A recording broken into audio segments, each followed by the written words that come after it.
Hey there, welcome to day 1045 of What's You Up To Now. Sharon Horne-Ellstrom here, documenting my journey as I transition from the brick and mortar over a quarter century, in addition to the brick and mortar corporate world, corporate management and leadership and engineering and nerdy, boring things like that, to the online world. After my divorce, which yesterday would have been my 29th anniversary, after my divorce, I had the opportunity in 2017 to divest myself of all the previous businesses I'd done and things that I'd done with my ex-husband and get into a new area. I was too old to want to go back to starting a new business from scratch offline, but I'd always been curious about the internet. And so I thought, this is my opportunity to do something online. So I was too old to want to go back and do all that, but not old enough or tired enough to retire and throw in the towel yet. So I decided, what am I going to do? What would be fun? What am I curious about? What have I been curious about? And I realized I've been curious about the internet since its inception. I remember working in corporate America, having my businesses, having my son who was a newborn, and staying up and pulling all-nighters, and then getting up with him, going to work the next day, because I was so excited and so curious about the internet. Well, that was when it was in its infancy, and there wasn't really much that lay people could do on the internet. It was hard and cumbersome to do different things. And now technology has come so far and it's so easy to do that over the years I became more and more intrigued and dabbled with little things, but never really had the time and energy to devote to exploring what would be possible in the internet world, the online world. And so in 2017, I had the opportunity to make that leap, and it was a 100% leap, and start learning and growing and dabbling and figuring things out, what worked, what didn't.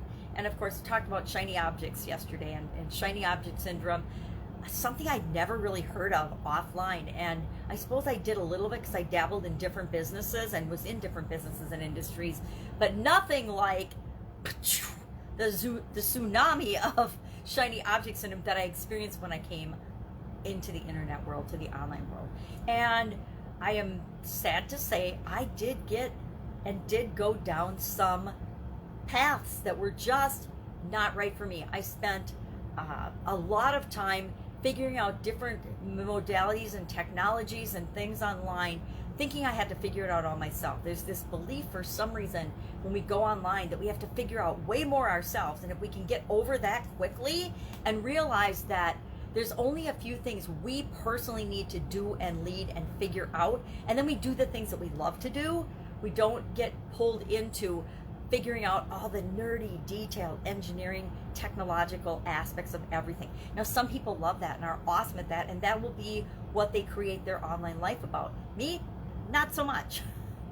I've learned and I've struggled through, and it's been lots of pain and struggling to figure out some of the things I've learned to do online, and I'm grateful and glad that I've done that.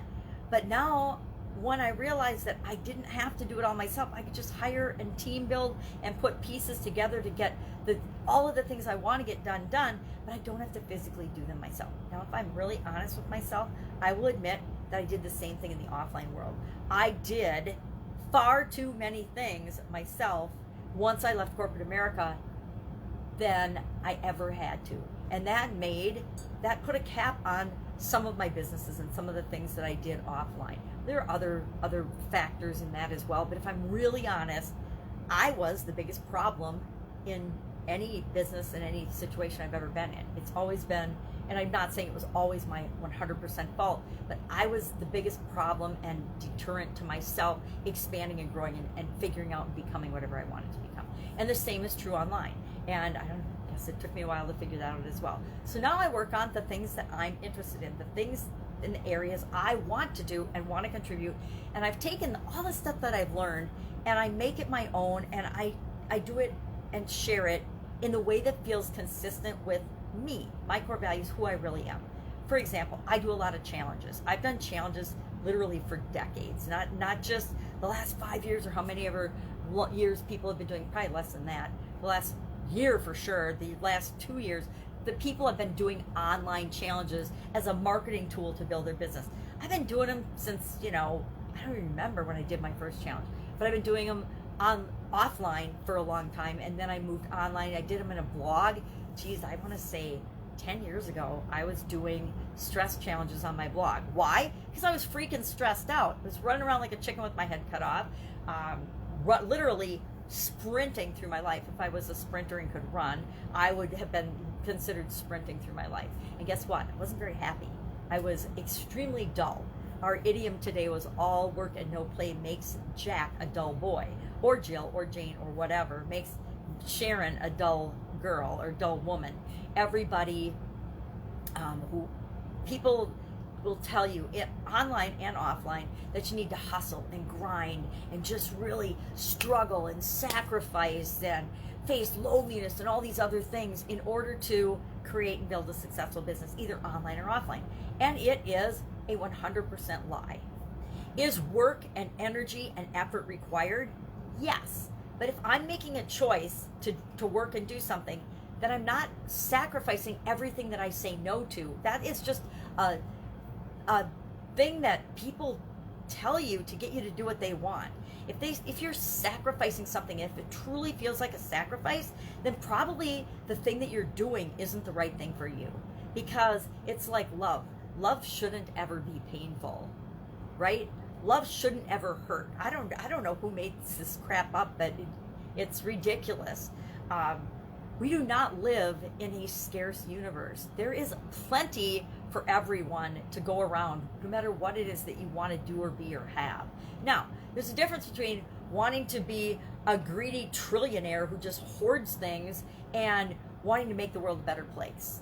And you get to decide, though, if what you want to be. There's room for whoever wants to be a trillionaire to put forth the effort and the work required and create something in the world that adds $1 trillion worth of value. And when you have something that is $1 trillion of value to other people, you'll be a trillionaire. The vast majority of people in the universe or world are never going to want to put forth enough effort to be a millionaire, much less a billion or a trillion or a gazillionaire, because that's not what drives them. That's not what's important to them. So dull. Are we dull? All work and no play. Until I was 50, I was pretty much a dull gal. I mean, until I actually had a huge health stop and had to really reevaluate my entire life. I did it on a small scale basis, but it was really evaluating everything around work and businesses and finances. And although I swore my family was my most important top priority, I continually chose work over them. And that, I look back at that now and I'm kind of ashamed of it, because it's not what I wanted to be doing. It didn't even feel good at the time, much less does it feel good talking about it now. So we need to remember, and I actually do this now, I actually schedule in break time, planning time, downtime, meditation, exercise, something for each area and aspect of my life on a regular basis so that it doesn't get neglected. So I don't be singularly focused, or what it feels like 90% of my energy and emphasis is on one area or aspect of my life and all the others are being neglected. So dull. COVID, I think, has made all of us pretty dull. I mean, when you can't go anywhere, can't interact with people, are told a whole bunch of things you're not allowed to do or don't have permission to or can't do for the public safety and the public good. And hey, I'm a high-risk person, so I'm all into taking care of myself and doing what's right for me to make sure that I stay safe and the people I love and care about stay safe. But it doesn't mean I expect everyone else that isn't at risk at all to just stop the world, stop living, stop doing anything. I think that's where 100% personal responsibility comes into play. We need to do what's right for us in our circumstance. We need to really do what's right for us in our circumstance, not just follow the crowd and not think for ourselves. The whole topic for a different day. So dull was our topic for Supersize Your Business today. Was a pretty quick one, not sure, because there's not a lot of information about it. And most of us have experience in working too much, working too hard, not taking enough breaks, and the impact that it has on us personally.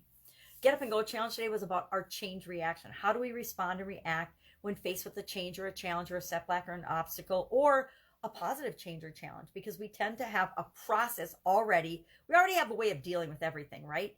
But we might not ever consciously look at it. So today we wanted to look at, well, how do I respond? And mine is like, my initial response to a lot of things is WTF. It still is, as hard as I've tried to work on it. over the last 10 years to change that automatic response to something else. When something strange happens, for example, the night before last, 3 people in my little town were stabbed. 1 died, 1 was murdered. And it's a place I walk by every single day that I go for a walk. And I'm like, okay, that's freaky. And my initial response was WTF. That was my initial emotional response was that. And then since I practiced it this year, I immediately go into the SOAP framework, which is what I'm teaching people in the Get Up and Go challenge, so that subconsciously it's installed. So WF might still happen, or oh my God, that's terrible, or what happened, or what does this mean? Why did this happen to me? Why is this happening here? How will this impact me?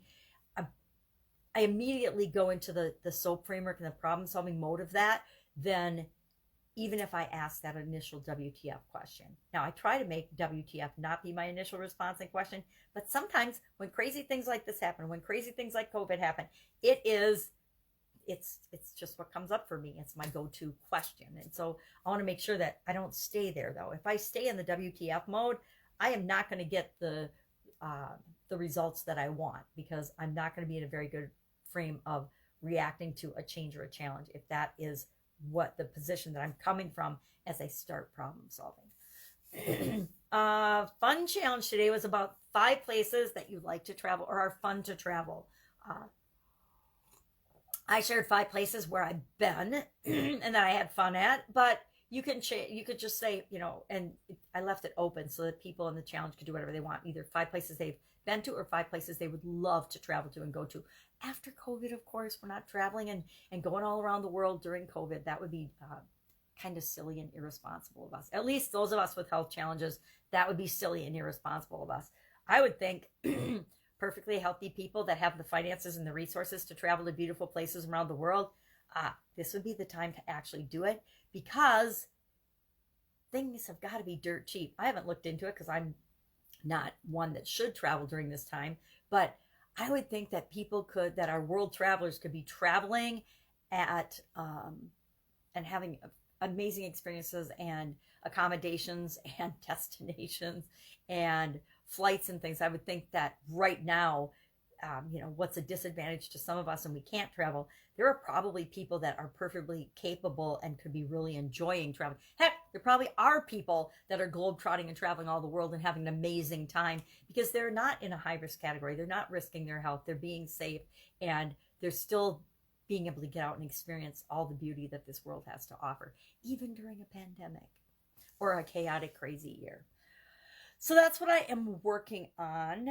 The 3 daily pieces of content that I do. And then I'm slowly working on the challenge summit. I need to actually follow my own process and my own teaching and just map it out and follow the framework. I created a framework for how to do challenges. It was a 10-day course that I did for Funnel Kitchen. I did it for Amanda and Funnel Kitchen. Geez, maybe 2 years ago now. Probably 2 years ago now. Man, time flies when you're in a COVID situation. So I might tap into that and look at that and say, hey, I should be doing this myself, which I am doing, but I'm doing it on a less conscious level than I want to be. I need to really map it out and get going on it and start putting some of the pieces together. All right, that's all I've got. If I can help you in any way, hit me up in the comments below. Otherwise, I'll be with you tomorrow to actually update and fill in on what I'm doing now, what's working, what's not working, and how to go. Online world is on fire right now for people and for businesses, because so many businesses are in a position where they need to add an online component. I've been preaching this at least since before 2017 when I came online, but especially since 2017. You need to have an online component. You need to have a remote component to absolutely any business that you have, so that things like COVID-19 don't sever your income and your ability to provide for yourself and those you love and care about. All right, have an awesome day. I'll be with you tomorrow.